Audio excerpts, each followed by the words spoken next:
نحمدہ و نصلی و نسلم علی رسولہ کریم۔ حج کے متعلق چند ایک اہم مسائل توجہ سے سماعت فرما لیں۔ نمبر 1، حج کے احرام کی 2 چادریں مرد کو انسلی پہننی چاہیے۔ بعض لوگ اوپر والی چادر انسلی پہنتے ہیں اور نیچے والی چادر اس کو ازار بند کی جگہ پہ سلا لیتے ہیں، یہ درست نہیں ہے۔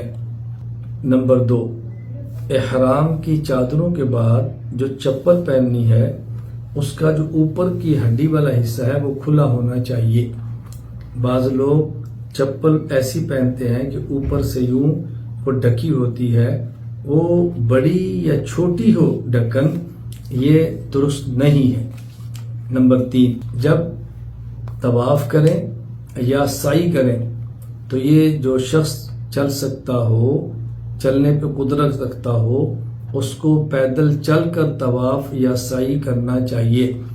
بعض لوگ چلنے کی قدرت اور طاقت ہونے کے باوجود وہ ویل چیئر پر یا الیکٹرک چیئر پر طواف یا سعی کرتے ہیں، یہ درست نہیں ہے، اس کا خیال کرنا چاہیے۔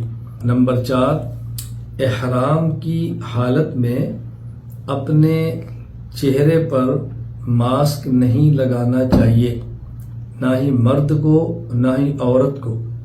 تندرست ہوں تب، یا اگر ویسے ڈاکٹر کہہ دے تب احتیاط کریں۔ اگر کسی نے ماسک لگا دیا صحت مند ہو کر یا بیماری کی وجہ سے، تو دیکھا جائے گا کہ ماسک کتنی دیر تک لگایا۔ اگر 1 گھنٹہ سے کم ہے تو کچھ 2-4 ریال صدقہ کر دیں۔ اگر 1 گھنٹہ سے لے کر 12 گھنٹے سے کم تک ہے تو صدقۃ الفطر کے برابر صدقہ کر دیں، اور اگر 12 گھنٹے سے زائد ہے تو پھر دم دینا پڑے گا۔ اس کا ہم نے خیال کرنا ہے۔